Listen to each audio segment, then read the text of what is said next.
Haleluya, haleluya. Iriya ndirimbo tumaze kuririmba ni ijana na 66 mu ndirimbo zo gushimisha Imana. Ngwino soko nawe ujye uyiririmba igufashe. Irimo igitero cyiza cya gatatu dukunda kivuga ngo turi mu mwenda, ndi mu mwenda wawe Yesu w'ubuntu wangiriye. Turanezerewe rero kuko Imana yongeye kuduha aka kanya kuba twumvise bwa mbere. N'ubundi nitwa Felix Ndikumana, n'umufasha wanjye yitwa Odeta Kandama.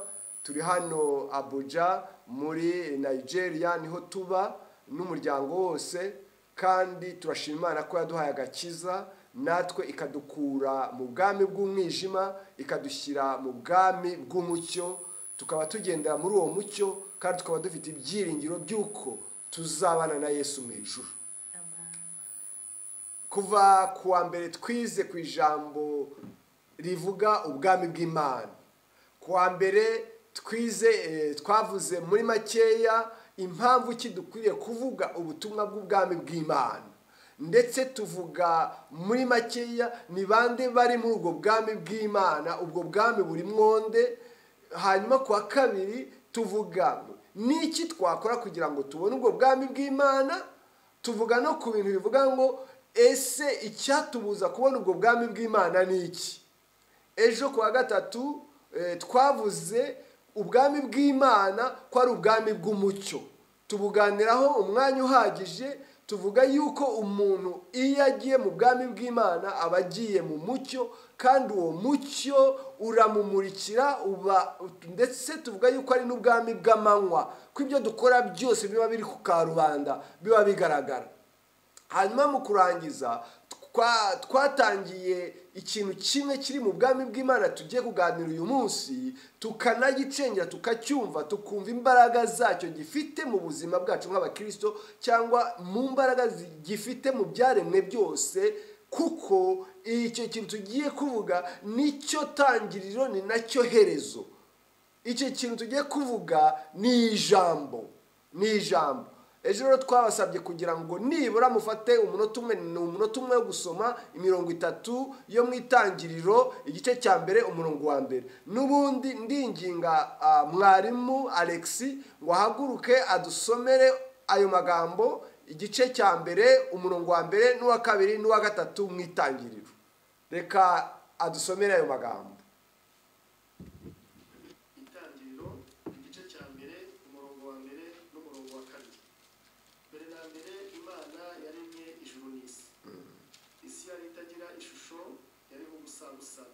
Umwijima wari hejuru y'umuhengeri, maze umwuka w'Imana yagendagendaga hejuru y'amazi. Uwa gatatu nawo umurongo wa gatatu nawo tuwongereho uravuga ngo Imana iravuga iti habeho umucyo ubaho. Amen, amen. Yesu abaha umugisha mwarimu wacu. Aya magambo akubiyemo ibintu byinshi abantu bashobora kuganira imyaka n'imyaka ntibabirangize, ariko tumaze kubona ko umurongo wa mbere uvuga yuko mbere na mbere Imana yaremye ijuru n'isi. Imana yaremye ijuru n'isi, hashira igihe kinini cyane, ikinini, kuko Imana yabayeho iteka ryose. Kugira ngo ibeho nuko yaremye nyine aho iba mu ijuru irema ngo n'isi. Ngo ariko iyo si yari nta shusho yari ifite, yariho ubusa, nta kintu cyari kiriho. Ngo kandi yariho umwijima wari hejuru y'umuhengeri, ngo maze umwuka w'Imana akabigenda hejuru yabyo. Hashira igihe kinini bene data. Ndagira ngo mbabwire yuko Imana, nuko numvise amagambo niyo ugiye ugasoma mu bindi bitabo, hashize igihe kinini cyane imana yifuza guhindura ibintu, irabitekereza muri yo, irabitekereza kandi ari imana, n'umwuka agakora agenda hejuru y'ayo mazi mu mwijima, ariko igihe cyose yabitekerereje ntibyaba. Igihe kigeze imana ifungura umunwa wayo, iravuga ngo habeho umucyo, maze umucyo ubaho. Ijambo ryonyine niryo ryatumye imana ikora ibyo ishaka, kuko yarabitekerezaga cyane ariko ntibibe. Ariko igihe kigeze ubwayo ifunguye umunwa wayo, ikoresheje ijambo, iravuga ngo habeho umucyo, umucyo ubaho. Ntabwo nshaka kubitindaho cyane. Tuzi yuko ikintu cyaremwe ari umucyo, bwa bwami twaganiraga. Umucyo, ijambo niryo ryazanye ubwami ku isi. Ubwami bw'Imana ku isi bwazanywe n'umucyo. Twaganire ku mucyo ejo bundi, ejo ku bwami bw'Imana bw'umucyo tubuganiraho, ariko ni ijambo ry'Imana niryo ryazanye ubwo bwami ku isi. Riravuga ngo habeho umucyo, umucyo ubaho. Ariko igihe cyose itari yavuga ntabwo byabayeho, nubwo yabitekerezaga mu bumana bwayo, kuko yamye ibitekereza iteka ryose, ariko ntibyabaho. Ariko ifunguye umunwa iravuga ngo habeho umucyo, maze umucyo ubaho. Haleluya. Umucyo niwo watuze, ijambo niryo ryatuzaniye ubwami bw'Imana mu isi. Reka nsabe n'ubundi umufasha wanjye adusomere iryo jambo kugira ngo turyumve neza uko byari bimeze ibyo maze kuvuga. Ubutumwa bwiza bwa Yohana tugiye gusoma imirongo miremire, imirongo 12, igice cya mbere, tubyumve neza, twumve uko iyo nkuru yari imeze, uko byari bimeze, n'uburyo uwo mucyo waremwe. Ubutumwa bwiza bwa Yesu Kristo ko bwanditswe na Yohana, igice cya mbere duhereye ku murongo wa mbere tugeze kuri 12. Mbere na mbere hariho jambo, jambo yahoranye n'Imana, kandi jambo yari Imana.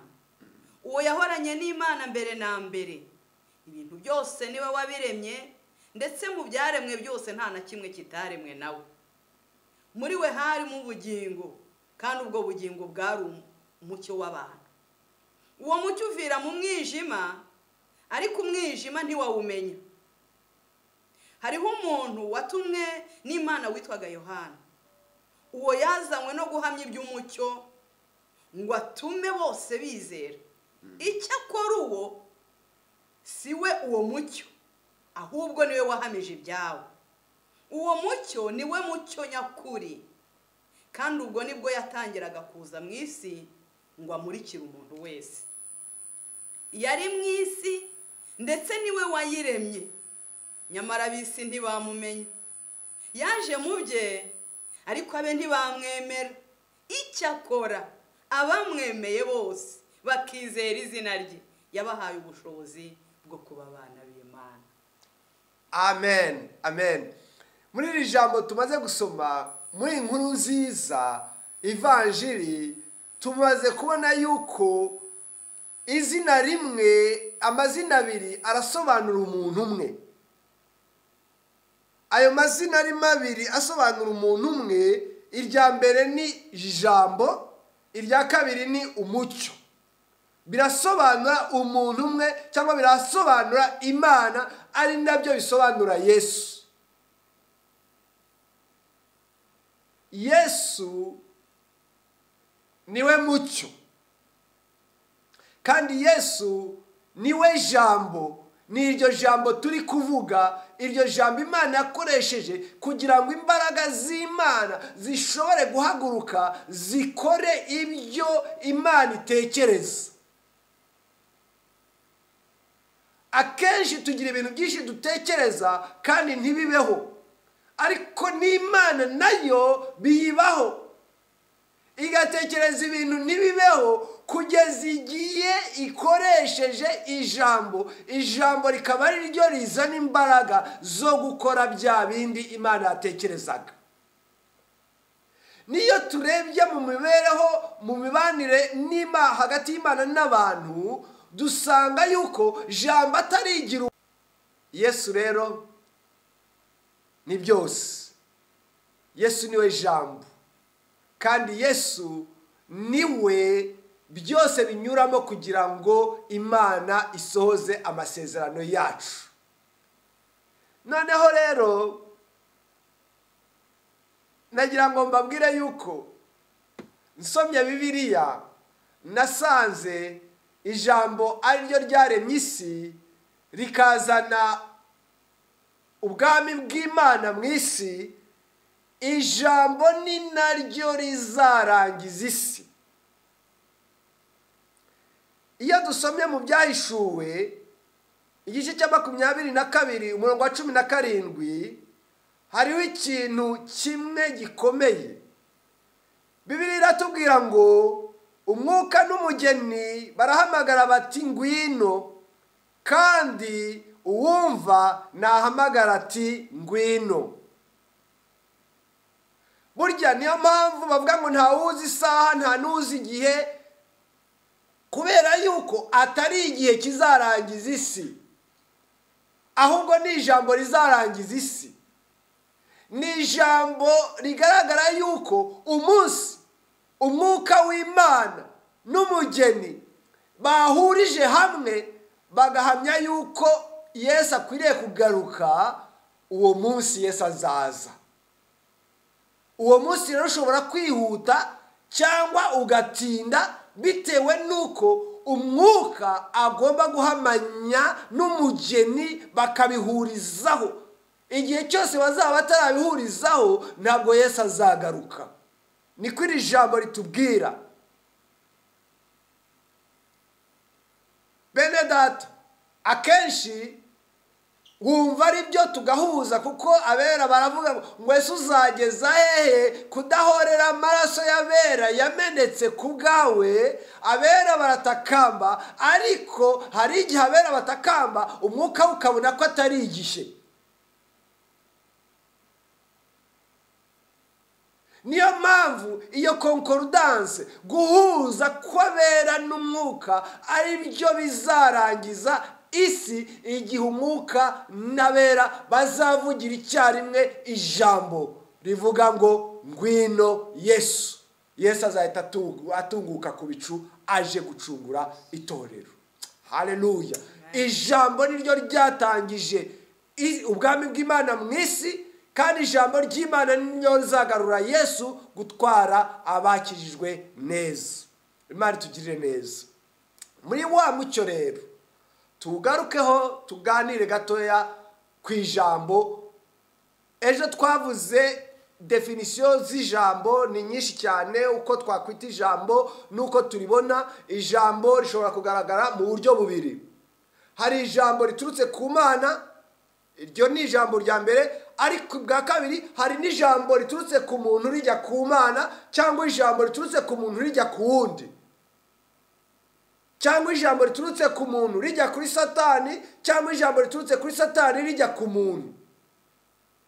Aya yose ni amagambo. Noneho mu magambo twebwe dushinzwe kumenya cyane ni amagambo aturutse ku muntu ajya ku Mana. Twavuze ko amagambo, Bibiliya ikunda kuvuga ko ijambo cyangwa magambo cyangwa ijambo cyangwa ururimi byose bisobanura uburyo umuntu asohora umwuka we akavuga icyo yijeje umutima. Twavuze yuko ijambo rishobora kugaragara mu buryo bwa mbere bwo gusenga cyangwa priye, guhimbaza cyangwa kuririmba, kuramya cyangwa adore. Ibyo byose ni amagambo dusohora. Hanyuma hakabamo n'ibyo bita guhamya cyangwa temwanye. Hakazamo amagambo tuvuga avuga intege nke zacu, aribyo twita kwihana cyangwa konfese. Tukagira n'amagambo twebwe cyane tudakunda gukoresha mu itorero ryacu, ariko kubera ko twebwe Imana yatugiriye ubuntu tukajya mu bihugu byinshi tukareba amatorero menshi, hari ijambo bita kwemeza. Kwemeza twebwe ntiturigira cyane, ariko mu yandi matorero bararigira cyane. Ibyo bita proclamation cyangwa declaration. Nitugera muri Bibiliya tuzasanga harimo amadeclaration menshi n'amaproclamation menshi, kuko twaravuze ngo la vie et la mort sont au pouvoir de la langue, cyangwa urupfu n'ubugingo bifitwe n'imbaraga z'ururimi. Ibyo tuvuze bishobora kuduha ubugingo, ibyo tuvuze bishobora kutwica. Izi proclamation rero iyo ari umuntu azivuze yizeye zirarema, ariko iyo azivuze atizeye zishobora no kumwicisha. Noneho rero kuko igihe cyacu kiri kwihuta, mu buryo bwo gusobanura ijambo nagira ngo nanone nifashishe umurongo umwe muri Bibiliya nkunda cyane. Ni umurongo maze imyaka myinshi nkuvugaho, nkunda no kuganiraho cyane. Ni Abaroma umurongo wa 10, igice cya 10 umurongo wa 10. Uravuga ngo kuko umutima ari wo umuntu yizeza akabarwaho gukiranuka, kandi akanwa akaba ariko yatuza cyangwa yatuza agakizwa. Iri jambo ni ijambo rikomeye ryongera kugaragaza imbaraga z'akanwa z'ijambo. Bene data, ndagira ngo mbabwire yuko harimo itandukaniro hagati yo kubarwaho gukiranuka no gukizwa. Ni amagambo abiri yakoreshejwe muri iri jambo. Bibiliya iratubwiye ngo kuko umutima ari wo umuntu yizeza akabarwaho gukiranuka, kandi akanwa akaba ariko yatuza agakizwa. Ahangaha kwatura tuvuga ntabwo iri jambo rinini cyane, twagenda tukareba kwatura uburyo ari bwinshi muri Bibiliya. Harimo kwatura ahantu henshi, hari imirongo myinshi ivuga kwatura, ariko kwatura kuri hano ni kwatura kuri general, ni ukwatura ibyiza n'ibibi. Ntabwo hano bisobanuye, ni ukwatura iby'umuntu yizeye. Hari kwatura ibyaha, turabona imirongo yabyo, ariko hari no kwatura iby'umuntu yizeye, hari no kwatura iby'intege nke zacu. Ibyo byose biza muri iri jambo. Bene data, Ikinyarwanda ni ururimi rufite rukize mu bisobanuro. Agakiza, gukira cyangwa agakiza, muzi yuko bisobanure mu ndimi z'amahanga. Ushobora gufata nk'amagambo 10 asobanuye agakiza cyangwa gukizwa. Agakiza ndashaka kubisobanura gato muri ubu buryo. Agakiza ni navuga ni ukubona ubukungu. Agakiza ni ukubona ubutunzi. Iryo jambo ryacu riko risobanura agakiza ni ubutunzi, agakiza ni ubukungu, ariko agakiza ni n'umuntu ugutabaye,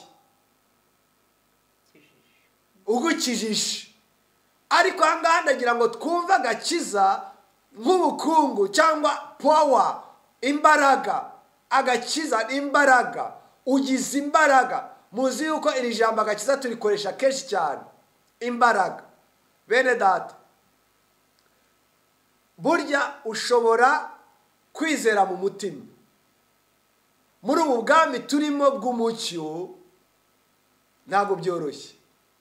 Iyo wijeje umutima ngo Imana ikubaraho gukiranuka, ariko imbaraga zijyana n'uko gukiranuka uba utarazibona.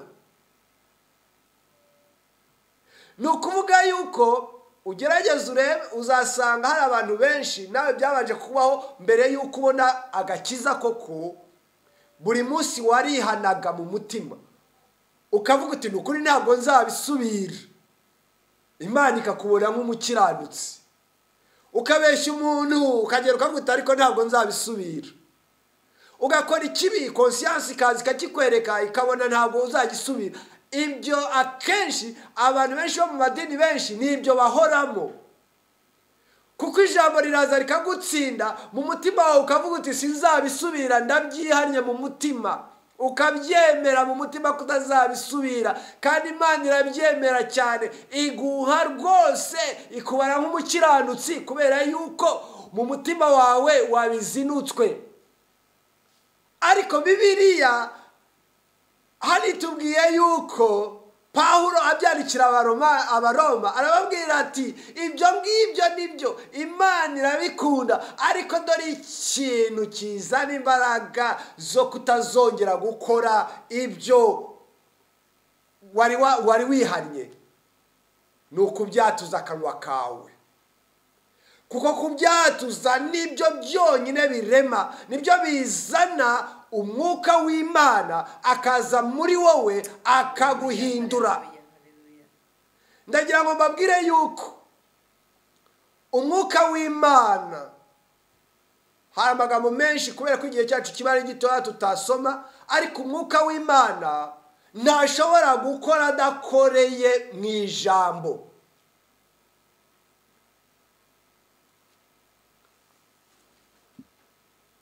Ahangaha mfashe urugero rw'umuntu warukoresheje vuba.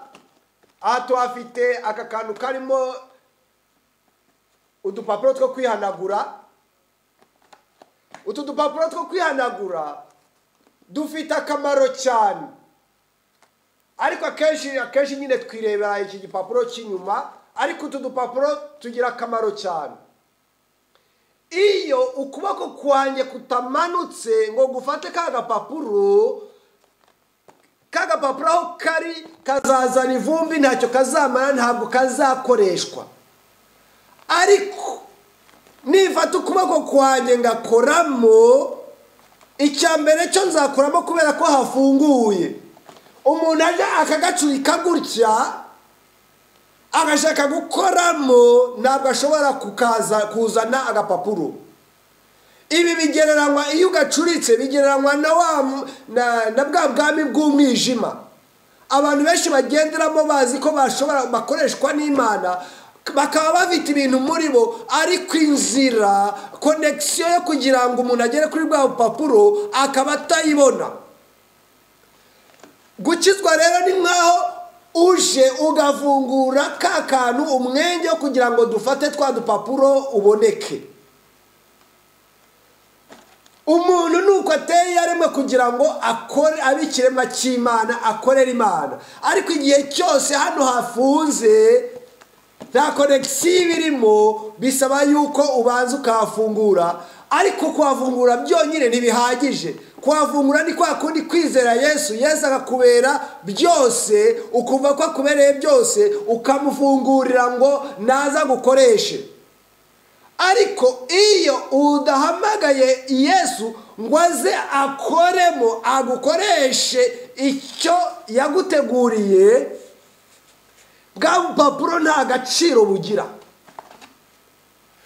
agaciro gusa iyo kwa kuboko gushobora kuza kukinjiramo. Haleluya. Kandi uko kuboko nta kindi kintu kikuzana, ni ijambo ry'Imana, kuko umwuka wera niyo ijambo niryo konduwi cyangwa niwo muheha utuma imbaraga ziva mu ijuru zikaza zikakugeraho. Haleluya. Twibuke yuko umwuka wera ari imbaraga. Twibuke yuko natwe turi hano turi utu dupapuro kugira ngo umwuka w'Imana aze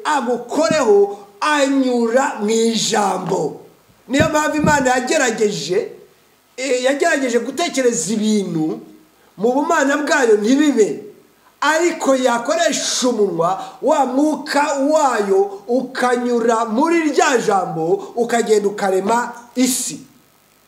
Ahangaha iyo wijeje umutima wawe biba ari byiza, ariko akanwa niko katura kugira ngo za mbaraga zinyure muri rya jambo watuye uvuze mu kanwa kawe, rikora imirimo riguha imbaraga zo kunesha ibyakunaniye.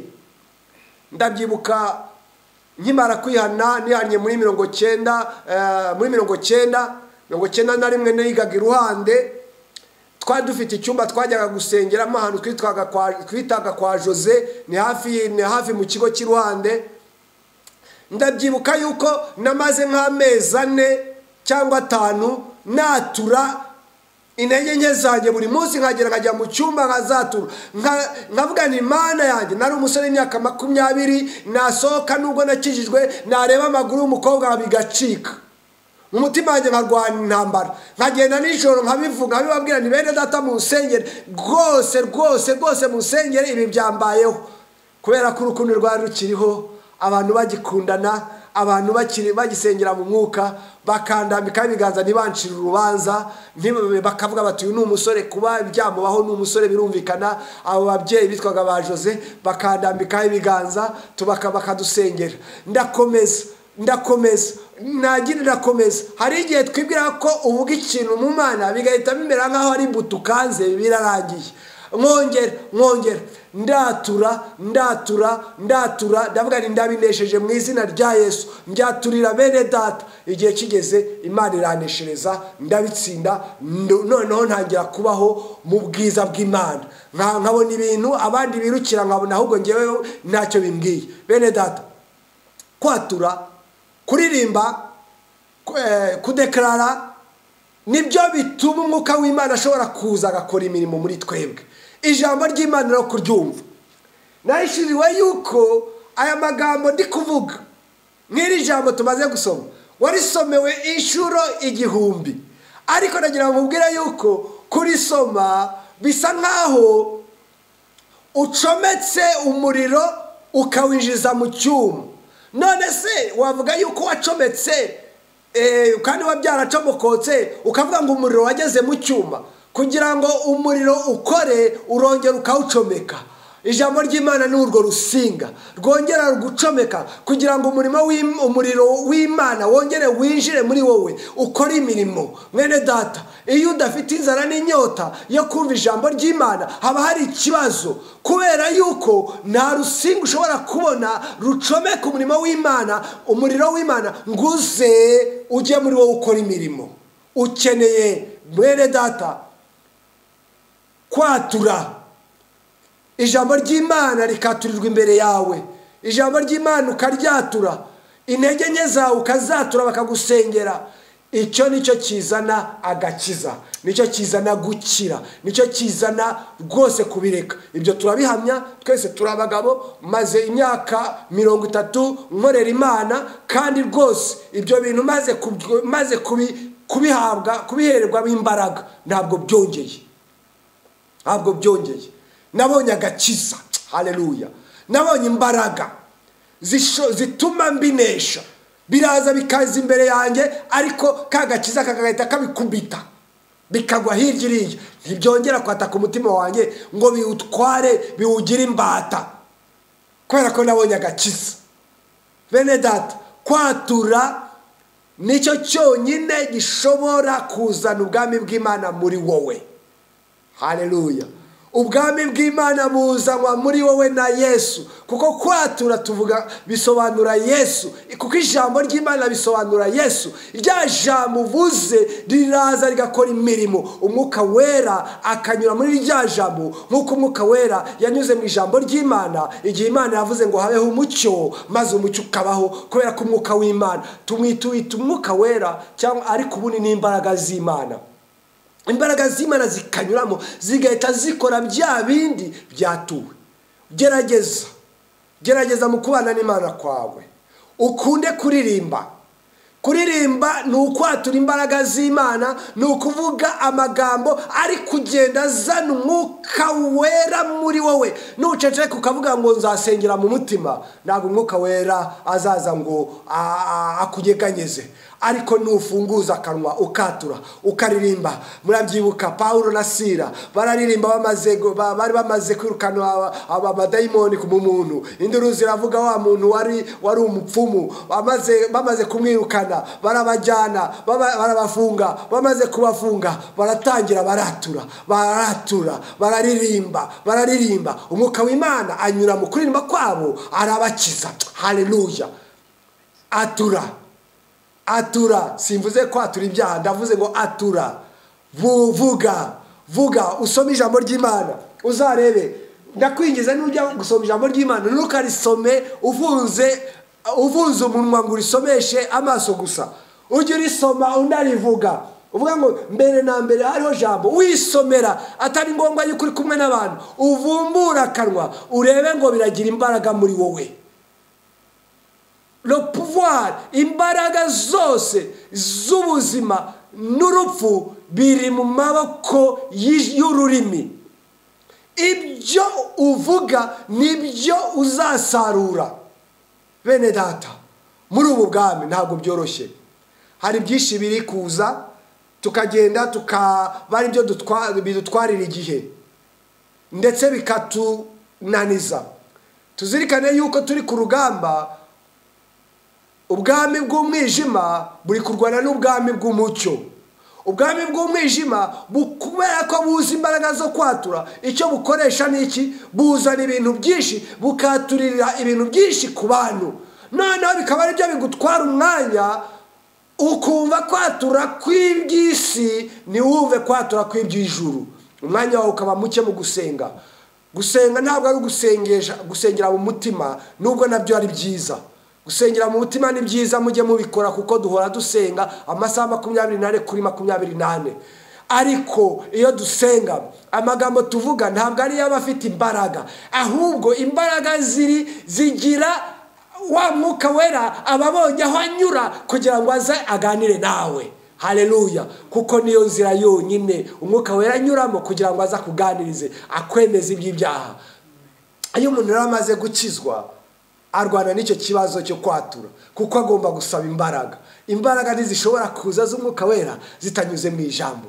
Aragenda rimwe na rimwe kumva amagambo menshi, ukagira ngo hari twamuhaye menshi. Ayo twamuhaye ntaba ahagije. Nitubivuga mu gitondo, tubivuge nimugoroba, tubivuge tubyutse, tubivuge turyamye, iyo turi kwatura ijambo ry'Imana tuba turi kubwira umwuka wera ngo ngwino utwuzure, ugendere muri twebwe, ukorane natwe.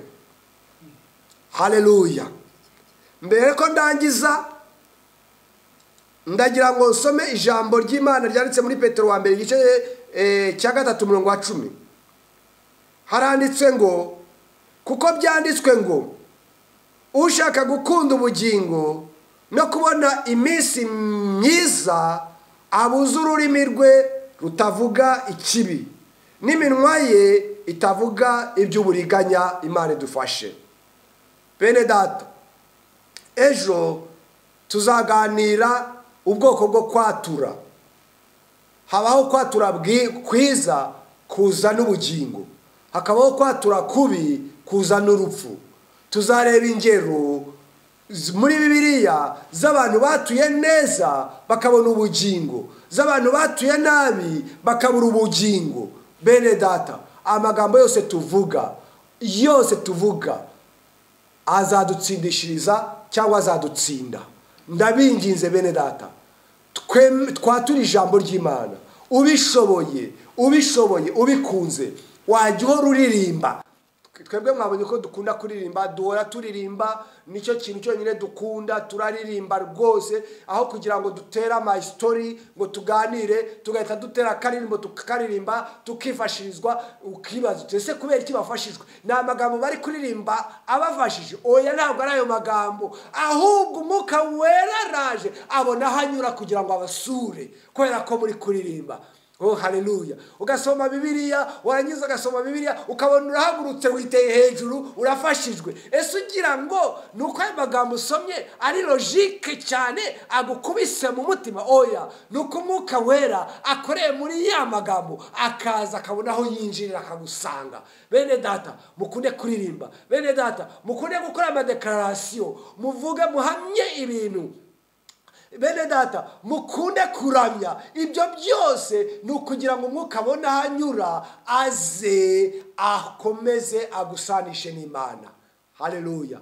Muzi yuko tugomba gusana Imana kandi tugatekereza nk'Imana. Umuntu udatekereza nk'Imana, udasana Imana, ntabwo azabona Imana, kuko ibyo byose tubihabwa no kwizera. Bibiliya iratubwira mu Bakorino ba mbere igice cya kabiri umurongo wa 16 ngo mbese ninde wigeze kumenya icyo Uwiteka atekereza ngo amwigishe? Nyamara twebwe dufite gutekereza kwa Kristo, dufite gutekereza kw'Imana. Ariko kugira ngo ugire gutekereza kw'Imana birasaba yuko watura kenshi, ukatura indirimbo ukayiririmba, ukatura intege nke zawe, ukatura guhambara kw'Imana, ugasoma Bibiliya igihe kinini, usoma watuza akanwa kawe, Umwuka Wera akaza akabikoreramo, akaguha imbaraga, maze akagusanisha na Kristo, ukagira gutekereza kwa Kristo. Imana idufashe itugire neza. Tugiye gusenga Imana. Mbese muri ubu bwami bw'umucyo bwaje mu isi kubera ko Imana yatuye ikawushyira ku isi, kandi tukabona yuko ari nayo izaburangiza kubw'ijambo rizahuzwa hagati y'umugeni n'umwuka ikarangira. Wowe ujya ubona akanya ko kwatuza akanwa kawe ngo uhamye iby'Imana igukorera, uhamye iby'intege nke zawe, uhamye n'ibyiringiro byawe, cyangwa uhamye umunezero wawe, cyangwa uhamye devotion yawe ko ubaha Imana? Ibyo byose tubyita kwatura. N'Bibiliya Pawulo yatubwiye mu Baroma ibice 10 umurongo wa 10, watuze akanwa kawe ubone gukizwa. Reka dusenga Imana. Turingingira bene data batarakira Yesu, bagifite intambara zo kwakira Yesu, bashaka kureka ibyaha bikabananira, bashaka gukora ibyiza ibibi bikabatanga imbere, bifuza kuzajya mu ijuru ariko bakabona mu mitima yabo nta kwizera kurimo. Tugiye kubasengera Imana kugira ngo Imana ibashoboze yature kuri bo ubugingo, natwe tubaturira ubugingo, maze nabo batangire bature. Kandi nibatangira kwatura nkuko twabibonye ejo, umucyo nukuvira ntuzagira isoni zo kugaragaza igikashi cyagiye ku mwenda wawe, kuko uzahita ubivuga kubera ko kigaragara. Uzahita uza ku mucyo maze ubivuge. Reka dusenge Imana twinginge Yesu adufashe dushobore kuzajya twatura izina rya Yesu igihe cyose. Mana yacu turagushimiye, turagushimye ko waduhaye Yesu. Yesu niwe jambo ryaremye isi, kandi yariho, kandi yahozeho, kandi mu byaremwe byose nta na kimwe kitaremwe nawe. Turagushimye ko tubyumvise, amatwi yacu arahirwa kuko tubyumvishe, ariko tuzaba duhiriwe kurushaho nitubishyira mu bikorwa. Reka uwumvise iri jambo ryawe rigira icyo rihindura muri we. Duha imbaraga zo kwatura, duha imbaraga zo kwatura kuri umwami wacu, ko wapfuye upfiriye ibyaha byacu ariko kutaheze kuzimu ko wazutse. Duhe imbaraga zo kwatura ko tukwemeye nk'umwami wacu n'umukiza wacu. Abatarakizwa baha imbaraga zo kukwatura, baha imbaraga zo guhamya ko wabasha guhindura ibyabananiye. Turabasengeye, turabasengeye ngo bahindure babone umucyo, kandi abawurimo utwemerere tuwugumemo, uturinde, uturengere kugira ngo umucyo wacu turimo udahinduka umwijima. Turagushimiye ku bwa byose mu izina rya Yesu, amen. Yesu abahe umugisha.